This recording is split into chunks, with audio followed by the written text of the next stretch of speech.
Question बहुत ही मजेदार है। क्या बोला है? 250 is divided equally among a certain number of children. एक तो कंडीशन यहां पर दी हुई है, ठीक है, आगे देखते हैं अब। If there were 25 children more each would have received 50 पैसा लेस। पूछा क्या गया आपसे? पूछा गया है find the number of childrens. कहने का मतलब जो मैथ्स में क्या होता है भाई, जो चीज पूछी है उसी को कंसीडर कर लो, उसी को सपोज कर लो। तो क्वेश्चन की स्टार्टिंग ही हम वहां से करते हैं कि let the number of children, the number of children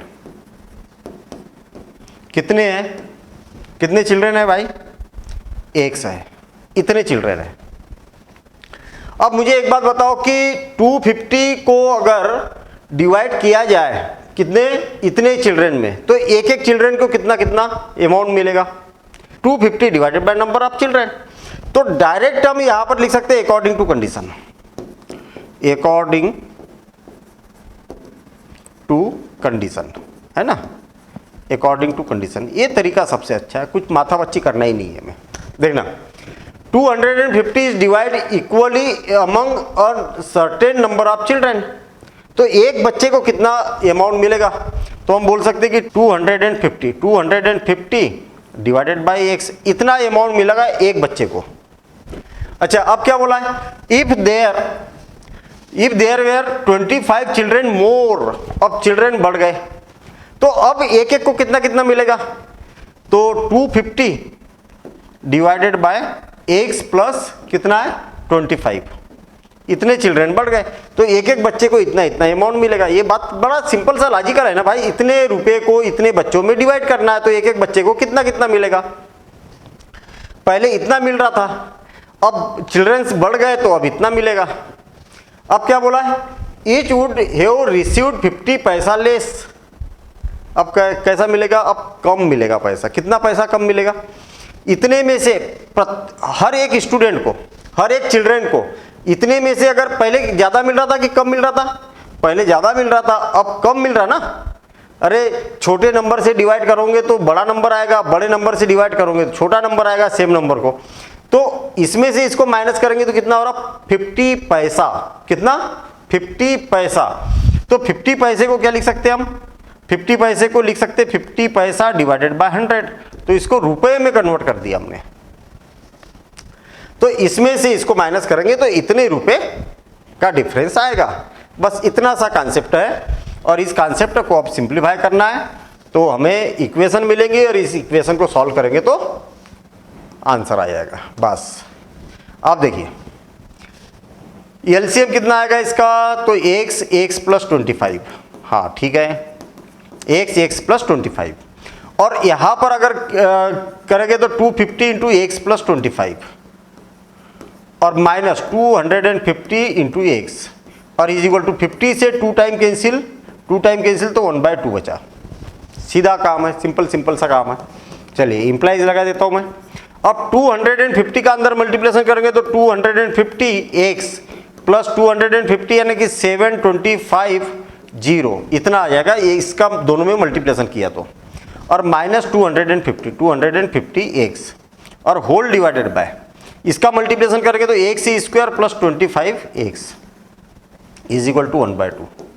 और आप देखेंगे कि इससे क्या हो गया? कैंसिल हो गया।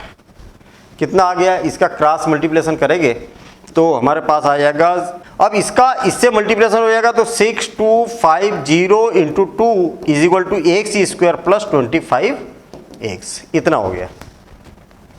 अब क्या करेंगे? इसका मल्टीप्लिकेशन करेंगे तो कितना हो जाएगा? एक्स स्क्वायर प्लस 25 एक्स, और इसका मल्टीप्लिकेशन करके तो 0 और 10 का 0 हो गया, 1 2 2 4 और 5 और 6 12, इतना आ गया। तो ये माइनस हो जाएगा, है ना, और ये उस साइड जाएगा तो क्या हो गया? माइनस हो गया और इज इक्वल टू 0। कोई दिक्कत है क्या यहाँ तक? नहीं। लेकिन हमें डेटा बहुत बड़ा दिख रहा है, कहीं कन्फ्यूजन, कहीं गलत तो नहीं कर दिया। जब ऐसा डेटा आता तो हमें ऐसा लगता कि कहीं मिस्टेक तो नहीं हो गई। ठीक है, देखते हैं, मिस्टेक नहीं हुई है, सही चल रहे हैं हम, है ना। अब यहाँ पर देखिए क्या फैक्टराइजेशन मेथड से सॉल्व करेंगे तो ये 1 है यहाँ पर, और यहाँ पर कितना है? इतना है। अब क्या करेंगे, 1 का और इसका मल्टीप्लिकेशन करेंगे। तो बड़ा सिंपल सा काम है, फैक्टराइजेशन मेथड तो फिक्स है हमारी, 1 × 12500। इसको एक्चुअल कैसे और प्राइम फैक्टराइज करना हमें, तो प्राइम फैक्टराइज कैसे करेंगे, 125 × 100। इसको और फैक्टराइज करो तो 125 को 5 × 5 × 5 लिख सकते हैं हम, और 100 को 2 × 2 × 5 × 5 लिख सकते हैं हम, है ना। ये हो गया, इसका कैलकुलेशन करेंगे तो इतना ही आएगा, ठीक है।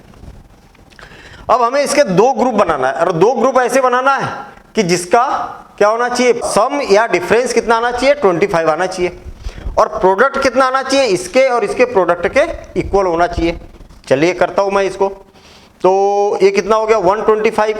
अरे ये तो बड़ा सिंपल सा काम है, इसको और आगे फैक्टराइज करने की जरूरत ही नहीं थी, ये तो डायरेक्ट ही ब्रेक हो रहा है। 125 और कितना हो गया, 100। इसमें से अगर इसको माइनस किया जाए तो देखिए 25 आ गया, बहुत बढ़िया। इसमें भी x लगा देंगे, इसमें भी x लगा देंगे। दोनों का प्रोडक्ट इसके और इसके प्रोडक्ट के इक्वल है, डिफरेंस कितना है, मिडिल टर्म के बराबर है, अपना काम हो चुका है। तो x² plus 125x minus 100x minus 12500 is equal to 0। क्या हो जाएगा, x कॉमन निकलेगा इसमें, तो क्या हो जाएगा, x प्लस 125 माइनस 100 कॉमन निकलेगा, तो x प्लस 125 और इज इक्वल टू 0। अच्छा, x प्लस 125 और x माइनस 100 इतना हो गया, इज इक्वल टू 0। अब क्या करें, तो अपना काम तो हो चुका है, फैक्टराइज हम कर चुके हैं यहाँ पर, है ना, फैक्टराइज कर चुके हैं, ठीक। चलिए, x की वैल्यू क्या क्या आ सकती है, x इज इक्वल टू 100 हो सकता है, और x is equal to minus 125 हो सकता है। तो क्या नंबर ऑफ चिल्ड्रन नेगेटिव हो सकते हैं क्या, अरे पॉसिबल ही नहीं भाई, नेगेटिव कैसे हो गए। तो इसको क्या करेंगे, रिजेक्ट कर देंगे, रिजेक्टेड। आ गई क्या बात समझ में। तो हेंस नंबर ऑफ चिल्ड्रन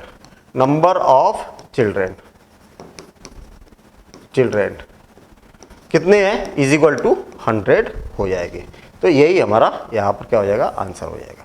बस इतना सिंपल सा काम है, ठीक है ना। तो चलिए नोट करिए इसको और एक बार और बना के देखना, मतलब बनाने का मतलब एक क्वेश्चन आपके पास रहेगा और इस क्वेश्चन को आपको सॉल्व करना है, ठीक है ना। चलिए आगे बढ़ते हैं। बहुत बढ़िया क्वेश्चन है, मजेदार क्वेश्चन है, ठीक है।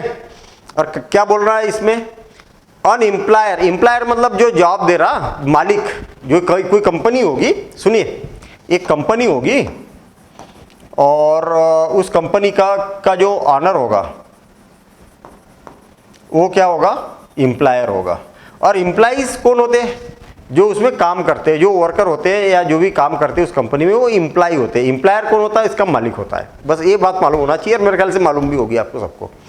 An employer finds that if he increases the weekly wages of each worker, अच्छा उनके वर्करों ने बोला होगा कि भैया आप जो सैलरी दे रहे हैं हमें बहुत कम दे रहे हो, हमारी सैलरी बढ़ाओ। तो क्या करता है, an employer finds that if he increase the weekly wages of each workers by 5 rupees, तो इनकी क्या करता है, सैलरी इंक्रीज करता है, सबकी 5 रुपीस इंक्रीज कर देता है, ठीक है। एंड इम्प्लाइज 5 वर्कर्स लेस, लेकिन वो मजेदार काम क्या करता है, जो उसके पास में जितने भी वर्कर्स थे उसको कम कर देता है, कितने, 5 वर्कर्स कम कर देता है, ठीक है। इतनी बातें तो क्लियर हो गई। He increases his weekly wages bill from, इतने से इतना हो जाता है। पहले उसको इतना पे करना पड़ रहा था, अब इतना पे करना पड़ रहा, थोड़ा सा बढ़ जाता है। क्या करता है वो, हर इंप्लॉइज की 5 रुपीज सैलरी इंक्रीज कर देता है, और नंबर ऑफ इंप्लॉइज जितने भी थे उसके पास उसको क्या कर देता है, कम कर देता है। कितने कम कर देता, 5 इंप्लॉइज कम कर देता है, ठीक है। Taking the original weekly wages of each worker is X rupees, जो उसका वीकली जो ओरिजिनल वेजेस था ना पहले वाला, वो कितना, X रुपीज है। ऐसा क्वेश्चन में बोला है कि X रुपीज उसको कंसीडर करना है आपको। Obtain an equation in X and then solve it to find the weekly wages of each workers। अब आपको इसको क्या करना है, आपको बताना है कि weekly wages of each workers. तो हमें पता करना है कि भैया वीकली वेजेस कितना हम वो दे रहे थे, बस इतनी सी बात। तो हम यहाँ पर सपोज कर लेते हैं, सपोज क्या गिवन है ना, मैं गिवन क्या गिवन है,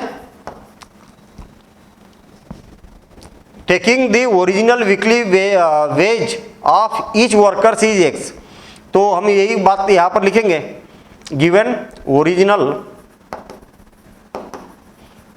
weekly veg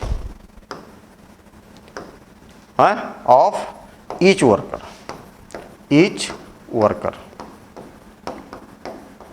is equal to कितना है, रुपीज एक्स रुपीज दे रहा एक वीक में हर वर्कर को।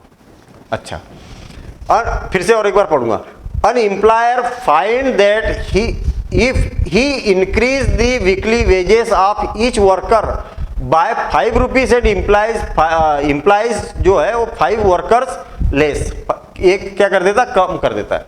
they increase his weekly wages bill from इतने से इतना, पहले कितना हो रहा था, इतना हो रहा था। मुझे एक बात बताइए, ये जो अमाउंट है ये आपको कैसे मिलेगा, ये वाला जो अमाउंट है वो कैसे मिलेगा?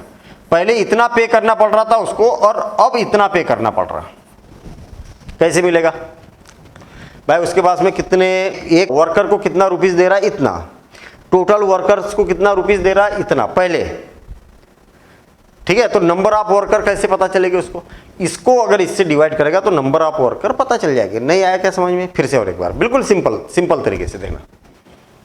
भाई कोई कंपनी है, वो इतना वीकली पेमेंट करता है, पूरे वर्कर जो है ना वीकली पेमेंट करता है, कितना, इतना पूरे वर्कर को, और उसके पास नंबर ऑफ वर्कर, मतलब एक वर्कर को कितना दे रहा, वो 100 रुपीज दे रहा। तो कितने वर्कर है, टोटल अमाउंट डिवाइडेड बाय एक वर्कर को जो अमाउंट दे रहा उतना। तो नंबर ऑफ वर्कर कितने हो जाएंगे, नंबर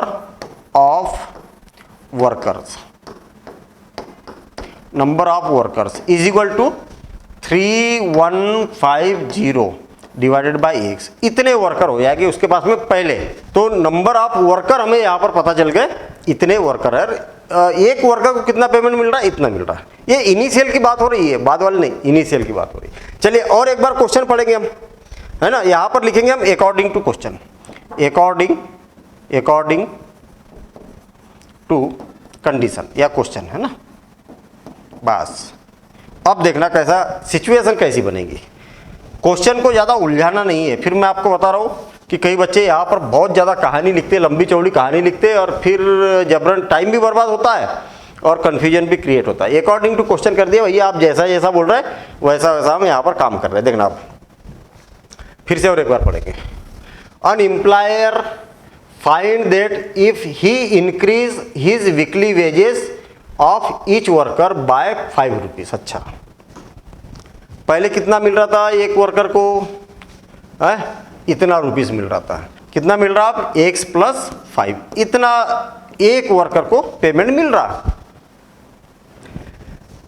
5 रुपीज इंक्रीज कर दिया और इंप्लाइज 5 वर्कर्स लेस, जो नंबर ऑफ वर्कर थे उसको क्या कर दिया, 5 माइनस कर दिया। मतलब पहले कितने वर्कर थे, 3150 डिवाइडेड बाय x, और इसमें से क्या कर दिया, 5 कम कर दिया। चलो ठीक है, इतना क्लियर है। अच्छा, less he increase weekly wages bill from इतने से इतना। पहले कितना पेमेंट कर रहे थे, ये न्यू पेमेंट है, ये कौन सा है, न्यू पेमेंट है, ठीक है। इसका जब मल्टीप्लिकेशन करेंगे तो क्या हो जाएगा, इसका जब मल्टीप्लिकेशन करेंगे तो क्या हो जाएगा, ये बात समझ में आ रही क्या। अब इतना हो जाएगा पेमेंट, कितना हो जाएगा, 3250, कितना हो जाएगा, 3250। अरे ये बात समझ में आई क्या, एक वर्कर को इतना पेमेंट मिल रहा था तो नंबर ऑफ वर्कर इतने थे, ठीक है। अब जो नई कंडीशन बनी है तो इसमें क्या कर दिया, 5 को इंक्रीज कर दिया, इसमें 5 को कम कर दिया। तो जो नया पेमेंट है ना, इनका दोनों का मल्टीप्लिकेशन करेंगे तो पेमेंट इतना हो जाता है, ठीक है, इतना हो जाता है। बस अब क्या करते हैं, इसको सॉल्व कर लेते हैं। x प्लस 5, यहाँ पर एलसीएम कितना आ जाएगा, x आ जाएगा। तो 3150 माइनस 5x और इज इक्वल टू 3250। अब देखिए x का मल्टीप्लिकेशन करेंगे हम पहले इसमें, तो कितना हो जाएगा 3150x, और इसका इसमें मल्टीप्लिकेशन करेंगे तो -5x²। अब 5 का इसमें मल्टीप्लिकेशन करेंगे तो प्लस 505 है ना, 505 और 5 5 जा 25 बचा 2 5 और 2 7 और 5 3 जा 15, इतना हो गया इसका इसमें मल्टीप्लिकेशन। और इसका इसमें मल्टीप्लिकेशन करेंगे तो -25x और इज इक्वल टू इस x का क्रॉस मल्टीप्लिकेशन करेंगे तो कितना हो जाएगा 3250x। सिंपल सा काम है, ठीक है ना।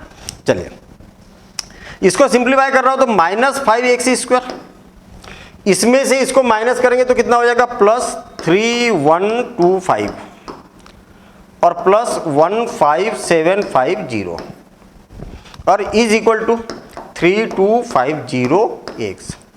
ये सारा का सारा उस साइड ले जाने दो, है ना।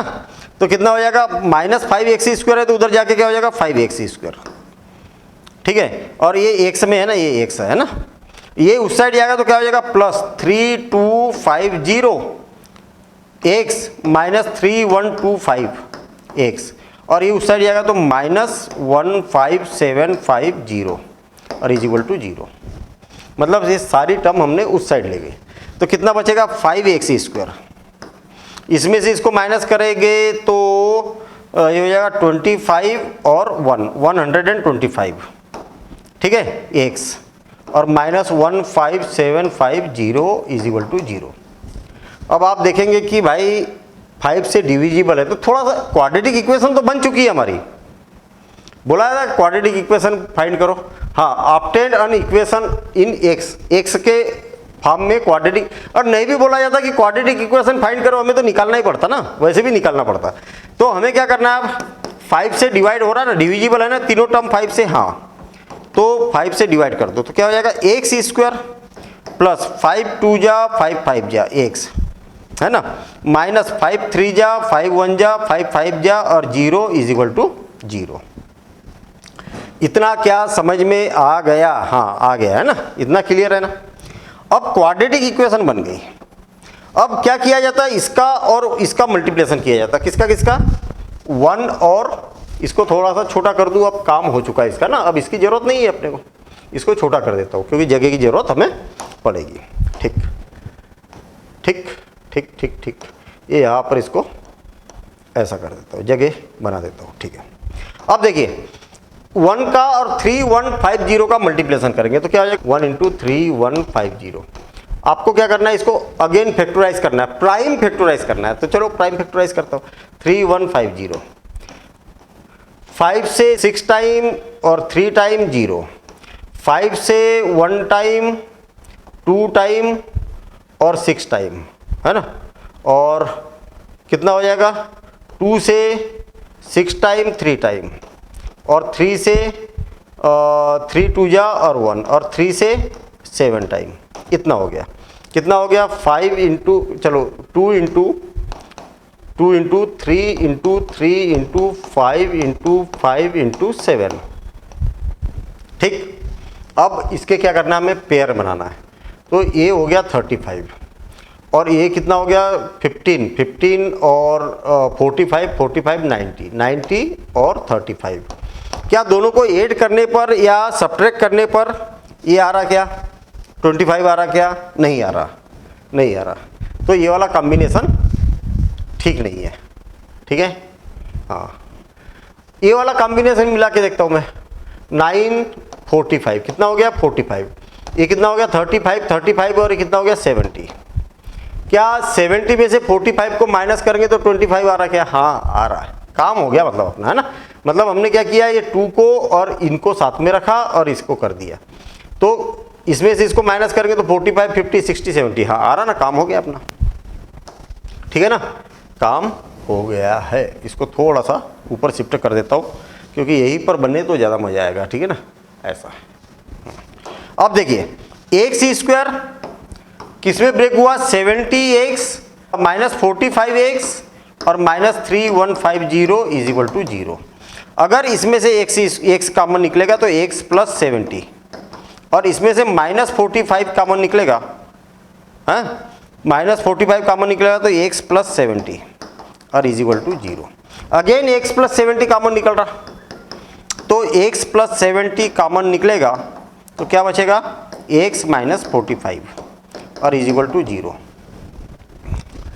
तो क्या हो गया, x इज इक्वल टू 45 और x is equal to minus 70, ये इधर लिख रहा हूँ मैं, x इज इक्वल टू 40 और x is equal to minus 70। अच्छा माइनस 70 पॉसिबल है क्या, नहीं है ना, तो इसको क्या कर दो, रिजेक्टेड करो।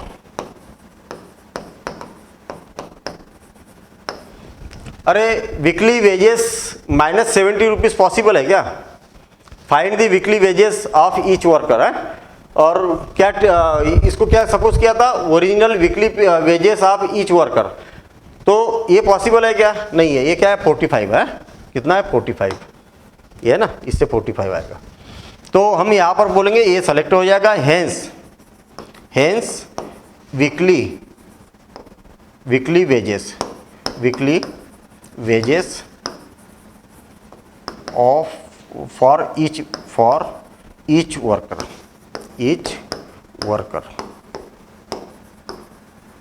इज इक्वल टू कितना हो जाएगा, 45 rupees 45,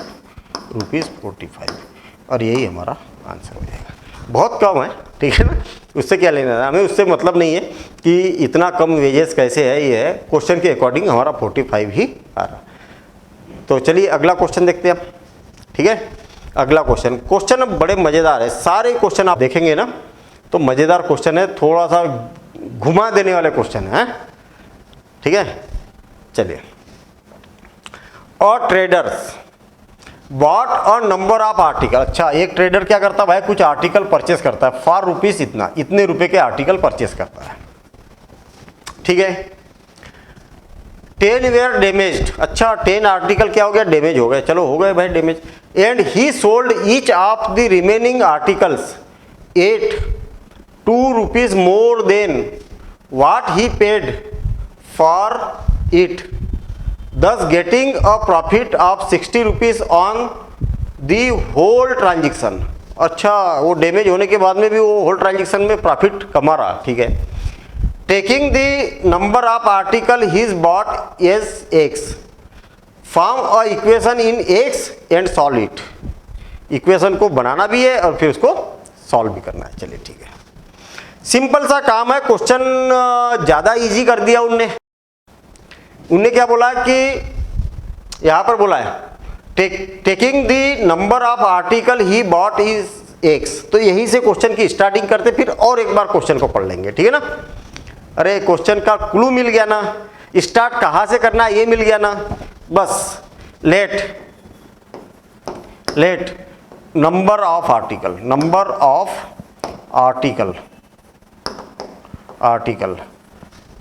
articles he bought is equal to कितना, x आर्टिकल परचेस करता है। अच्छा, कितने के परचेस करता है, इतने रुपए के परचेस करता है, कितने आर्टिकल, इतने आर्टिकल, तो एक आर्टिकल की कास्ट कितनी हो गई, a divided by a, simple सा काम, ठीक है ना। तो cost of each article is equal to 1200 divided by x। अब आपको ये पता चल गया कि इतने आर्टिकल परचेस करता है, इतनी उसकी क्या है, कास्ट है ना, एक आर्टिकल की क्या है, कास्ट है, ठीक है। अब मैं क्वेश्चन को पढ़ूंगा,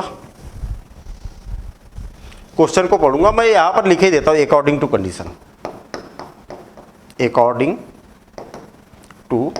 कंडीशन। अब देखना क्या बोला है, 10 वेयर डैमेज। अच्छा, 10 आर्टिकल क्या हो गया, डैमेज हो गए। पहले कितने आर्टिकल परचेस किए थे उसने, x, तो 10 आर्टिकल हो गए भैया डैमेज। तो अब कितने आर्टिकल बचे उसके पास, इतने बचे। कोई दिक्कत है क्या, नहीं कोई दिक्कत नहीं है। अच्छा, and he sold each of the remaining article at 2 more than, जो पहले उसकी जो कास्ट थी ना इतनी थी, उससे 2 रुपए और बढ़ा के बेचता है ये। अब कास्ट कितनी हो गई, 120 डिवाइडेड बाय एक्स प्लस 2, इतनी कास्ट उसने क्या कर दी, इंक्रीज कर दी, बढ़ा दी। इतने आर्टिकल है अब उसके पास में नए, इतने 10 डैमेज हो गए ना, तो डैमेज वाले थोड़ी बेचेगा वो इतने, और एक आर्टिकल की कास्ट अब कितनी होगी, कितने में बेच रहा हो, इतने में से बेच रहा हो, ठीक है। अच्छा, दोनों का प्रोडक्ट करेंगे तो उसको जितना पैसा मिलेगा वो पता चल जाएगा, कितना पैसा उसको मिला, ठीक है ना, कितना उसको पैसा मिला, इतना मिला, इतना रुपीस मिला उसको, इतना रुपीस मिला। और कितने में परचेस किया था उसने, कितने में परचेस किया था, 1200 में, 1200। अगर उसको सेलिंग प्राइस, टोटल सेल इतने की हुई उसकी और इतने में परचेस किया, अगर सेलिंग प्राइस में से कास्ट प्राइस को अगर माइनस कर दिया जाए तो कितना क्या मिलेगा उसको, आप प्रॉफिट हो जाएगा ना, तो 60 रुपीज़ उसको प्रॉफिट हुआ। अब ये बात समझ में आई कि नहीं आई, ये बात देखो, थोड़ा सा है क्वेश्चन में दम है, और एक बार बिल्कुल 60 में करेंगे क्योंकि यही तक क्वेश्चन को समझना है, इसके आगे तो हमको सबको आता है, यही बातों को समझना है। बड़ा सिंपल सा कॉन्सेप्ट है कि भैया हमें क्या लेना देना, पहले तो ये पूछ लो कि क्या पूछा गया आपसे, तो एक्स की वैल्यू फाइंड करनी है। एक्स क्या है, taking the number of article is bought as x, उसने खुद ने ही बोल दिया क्वेश्चन में कि नंबर ऑफ आर्टिकल क्या है, एक्स को सपोज करो, कर दिया है सपोज एक्स को। कितने रुपए के आर्टिकल परचेस किए उसने, इतने रुपए के आर्टिकल परचेस किए। एक आर्टिकल की कास्ट कितनी है, total cost divided by number of article, उसको डिवाइड करेंगे तो आपको एक आर्टिकल की कास्ट पता चल जाएगी। अब नंबर ऑफ आर्टिकल भी मालूम है, एक आर्टिकल की कास्ट भी मालूम है, और टोटल कास्ट भी आपको मालूम है, ठीक है ना, इतनी बात क्लियर है। अब अकॉर्डिंग टू क्वेश्चन, अगर उसके आर्टिकल 10 आर्टिकल डैमेज हो जाते तो उसके पास कितने आर्टिकल बचे, इतने। अब थोड़ा सा लॉजिकल सोचो, अरे आप ही हो, कौन है ये, ट्रेडर्स, आप ही ट्रेडर्स हो, आपने तो परचेज कर लिए, x number of x article purchase कर लिए, अब ये 10 डैमेज हो गए तो कितने बचे, बाकी तो फेंक दिए ना उसने, बेकार थे वो, कोई मतलब नहीं, वो बेचने लायक नहीं थे, इतने आर्टिकल बचे। कितने में बेच रहा, पहले जितने में उसने परचेज किया ना उससे 2 रुपये ज़्यादा में बेच रहा हो, तो दोनों का प्रोडक्ट करेंगे तो क्या हो जाएगा, टोटल सेलिंग प्राइस पता चल जाएगी। सेलिंग प्राइस इतने में बेचेगा, दोनों का प्रोडक्ट करेंगे तो इतने में बेचेगा वो, और कितने में परचेज किए थे, इतने में, इसमें से इसको माइनस करेंगे तो प्रॉफिट पता चल जाएगा, तो वो प्रॉफिट गिवन है इसमें 60 लिखा है कहीं पर, वो है 60, है ना, बस हो गया काम। अब इसको सिंप्लीफाई करना है, हमें इसको सिंप्लीफाई करना है, यहीं पर करता हूँ मैं सिंप्लीफाई। क्या हो जाएगा, x माइनस 10, यहाँ एलसीएम आ जाएगा x, तो कितना हो जाएगा 1200 प्लस 2x, ये हो गया, और ये 1200 उस साइड जाएगा तो कितना हो जाएगा 1260 कितना हो जाएगा, x माइनस 20 कितना हो जाएगा, ये क्या हो जाएगा, इसको मैं कर देता हूँ इधर, हाँ, तो ये हो जाएगा x माइनस 10 और 1200 plus 2x is equal to क्या हो जाएगा 1260x, इतना हो गया। इसका इसमें मल्टीप्लेशन करते हैं हम, तो क्या हो जाएगा, x का इसमें मल्टीप्लेशन करेंगे तो 1200x, इसका इसमें करेंगे तो प्लस 2x स्क्वायर, माइनस का मल्टीप्लेशन करेंगे तो माइनस 12,000, है ना, माइनस 12,000, और इसमें करेंगे तो माइनस 20x, और इज इक्वल टू 1260x, इतना हो गया। ये भी एक समय है और ये भी एक समय, तो कितना हो जाएगा 1180x और plus 2x square minus 12,000 is equal to 1260x।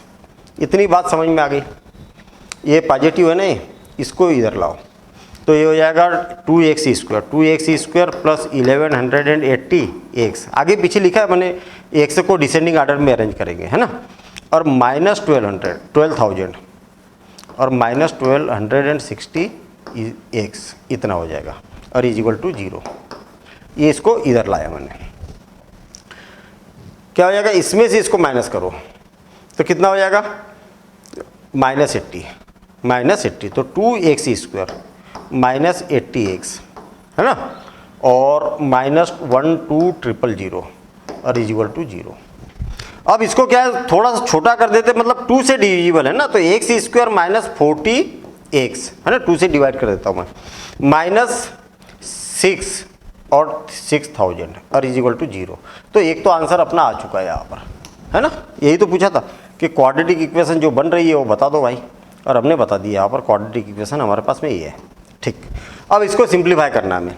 क्या हमें मालूम है कि भाई 6000 का और इसका मल्टीप्लिकेशन करेंगे तो कितना हो जाएगा 1 इंटू 6000, और आपको क्या चाहिए, मिडिल टर्म चाहिए, मतलब 40 चाहिए।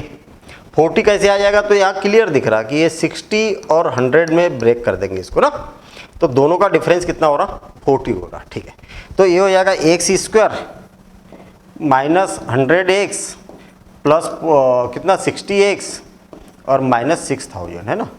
और मेरे ख्याल से ये सब आता है, आपको नहीं आता है तो आपको शुरू से देखने की ज़रूरत है। आई ना बात समझ में। क्वाड्रेटिक इक्वेशन में हमने बहुत ही अच्छे से पूरा डिटेल में उसको पढ़ा है, अगर नहीं आता है तो आपको उसको फिर से वीडियो को देखना पड़ेगा। क्वाड्रेटिक इक्वेशन ये सब कैसे ब्रेक किया जाता है वो सारी बातें हमने वहाँ पर समझी थी। ठीक, अच्छा अब क्या करना है, इसको x के लिए सॉल्व करना है, मतलब x के लिए निकालना है।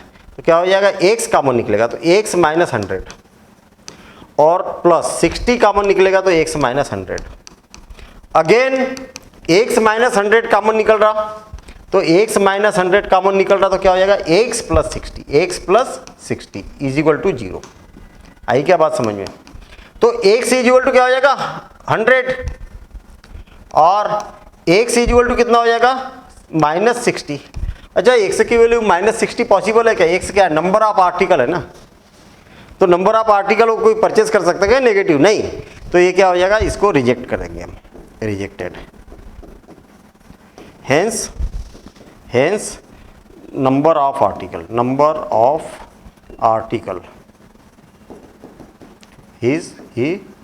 ही बॉट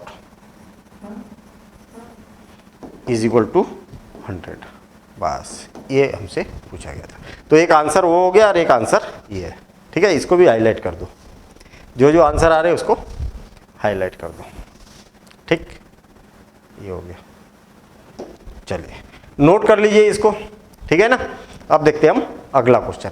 अगला क्वेश्चन भी इस कॉन्सेप्ट पर ही है, कॉन्सेप्ट यही है। देखिए, the total cast price of certain number of identical article, एक जैसे आर्टिकल है, आइडेंटिकल मतलब एक जैसे। ठीक है, मतलब आइडेंटिफाई नहीं कर पा रहे कि ये कौन सा ये कौन सा, सब एक जैसे आइडेंटिकल।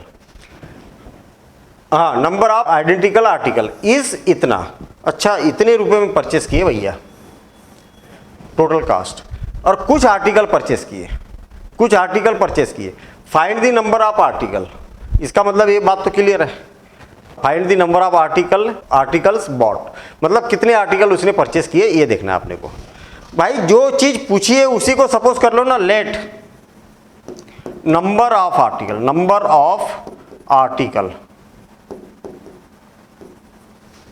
आर्टिकल्स हैं बॉट, कितने आर्टिकल बॉट किए, तो ये किए उसने x। टोटल कास्ट कितनी है, टोटल कास्ट ऑफ आर्टिकल कितनी है भैया, तो ये है ₹4800, इतनी कास्ट है। तो एक आर्टिकल की कास्ट कितनी हो जाएगी, cost of each article is equal to 4800 और डिवाइडेड बाय x, मतलब एक आर्टिकल की हमें कास्ट पता चल गई इतनी है। आई क्या बात समझ में। ठीक, अब मैं क्वेश्चन को पढ़ूंगा।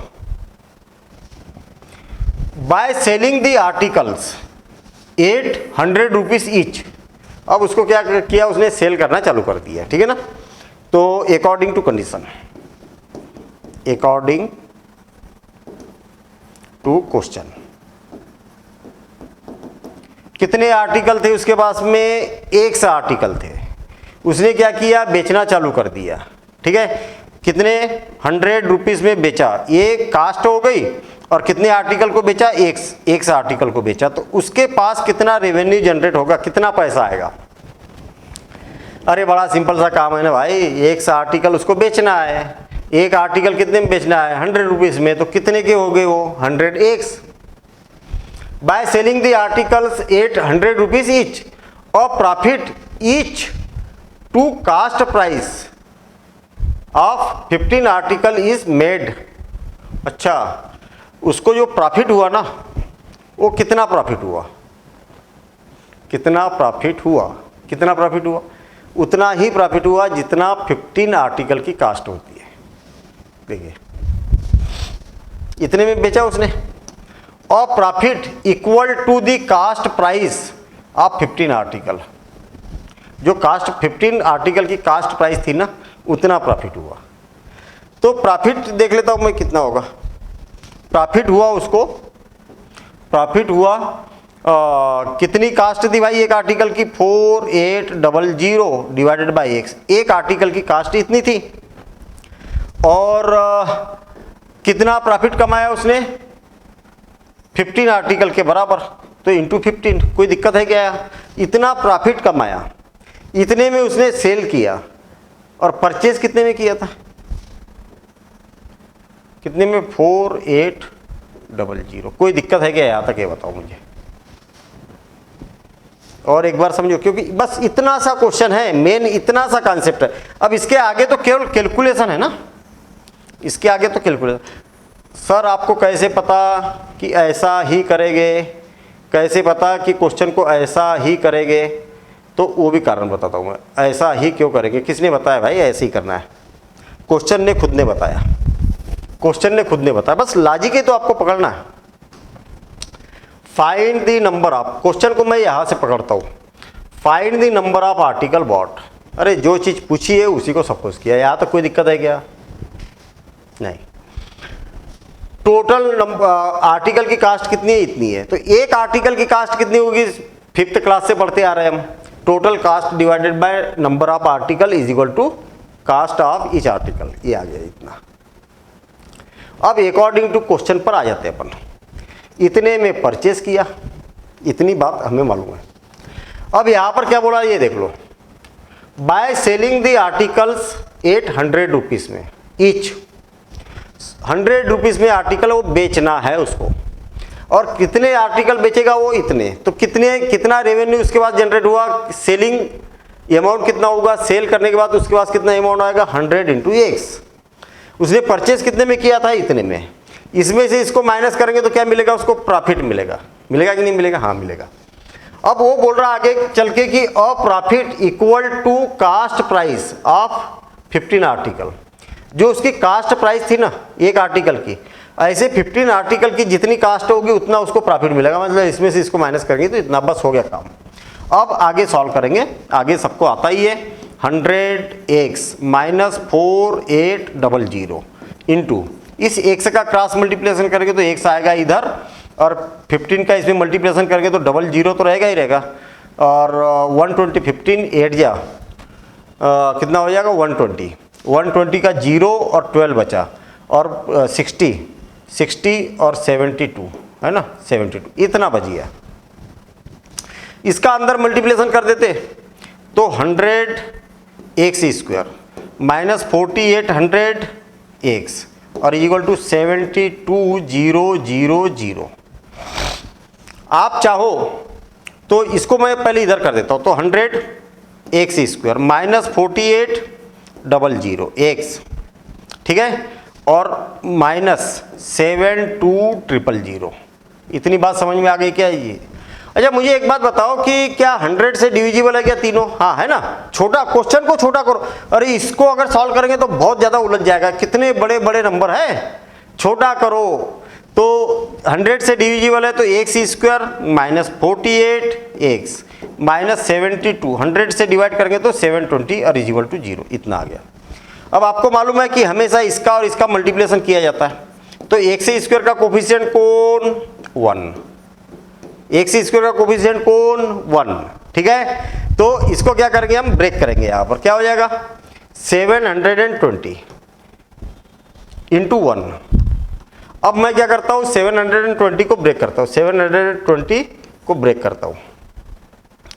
2 से डिवाइड होगा 2 3 जा 2 6 जा और 0, 2 से डिवाइड होगा 180, 2 से डिवाइड होगा 90, 2 से डिवाइड होगा 45, 3 से डिवाइड होगा 15, 3 से डिवाइड होगा तो 5 बस, और 5 से डिवाइड होगा तो 1।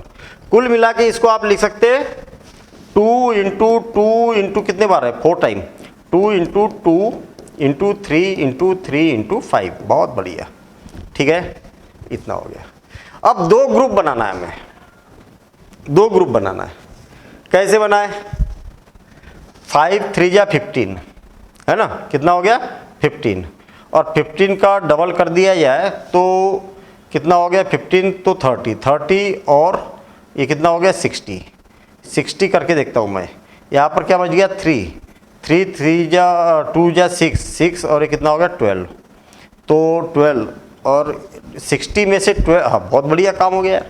मतलब कहने का मतलब इसका और इसका एक ग्रुप बनाया तो 60 हो गया, इसको इसके साथ रखा तो 12 आ गया, इसमें से इसको माइनस करेंगे तो 48 आ रहा। बहुत बढ़िया काम हो गया अपना। क्या हो जाएगा x square minus 60x plus 12x minus 720 is equal to 0। x common निकलेगा तो x माइनस 60 और प्लस 12 कॉमन निकलेगा तो x minus 60 is equal to 0। Again x minus 60 common निकल रहा, तो x माइनस 60 कॉमन निकल रहा तो x plus 12 is equal to 0। तो आप देखेंगे इसके इक्वल टू 0 या इसके इक्वल टू 0, मतलब आप बोल सकते हैं कि x इज इक्वल टू 60 और x is equal to minus 12। तो माइनस 12 को तो रिजेक्टेड कर देंगे, क्यों, क्योंकि नंबर ऑफ आर्टिकल था क्या x, हाँ नंबर ऑफ आर्टिकल नेगेटिव तो हो ही नहीं सकता ना, तो ये क्या हो जाएगा इतना आ जाएगा। मतलब हम बोलेंगे कि हेंस नंबर ऑफ आर्टिकल्स। ये पूरा लिखने की हैबिट डालो भाई, हैं जो आप लोग करते हैं ना कि सर हम तो एग्जाम में लिख देंगे, अभी तो रफ जैसा करते हैं। याद रखना प्रैक्टिस, हैबिट किसको बोलते हैं, इसी को आप जैसी प्रैक्टिस करोगे, जैसी हैबिट डालोगे, वैसा ही एग्जाम में लिख के आओगे, ये गारंटी है। और अगर आपके हैबिट के अपोजिट अगर लिखना है आपको, तो आपकी स्पीड ऑटोमेटिक कम होगी। और हैबिट ही आपने अगर प्रॉपर बनाई तो सब बढ़िया है काम है। तो हेंस नंबर ऑफ आर्टिकल्स कितना हो जाएगा, x इज इक्वल टू 60, या ये लिख दो ना articles, number of articles bought, हाँ बॉट कितना है 60, ये आंसर हो गया। क्लियर, तो नोट करो, नोट करने के बाद में प्रैक्टिस करो, ठीक है। और मेरे ख्याल से हमने इतने सारे क्वेश्चन किए, कितने सारे क्वेश्चन किए, कितना बड़ा चैप्टर बन गया, ये बड़ा चैप्टर बन गया ना, ज़्यादा कितने घंटे का हो गया। तो इसका पर्पस यही है भाई, जिससे कम क्वेश्चन बनते हैं, मतलब वो ज़्यादा क्वेश्चन देखे, जिससे मालूम है कि कंडीशन है, कंडीशन से हम इक्वेशन बना सकते हैं, बस हो गया काम, ठीक है ना। तो ये चैप्टर अपना कंप्लीट होता है। और मैं उम्मीद कर रहा हूँ कि आपसे पूरा चैप्टर, जो भी आप बुक पढ़ रहे हो, उस बुक से सारे क्वेश्चन आपसे बन जाते होंगे, बस काम हो गया, ठीक है ना।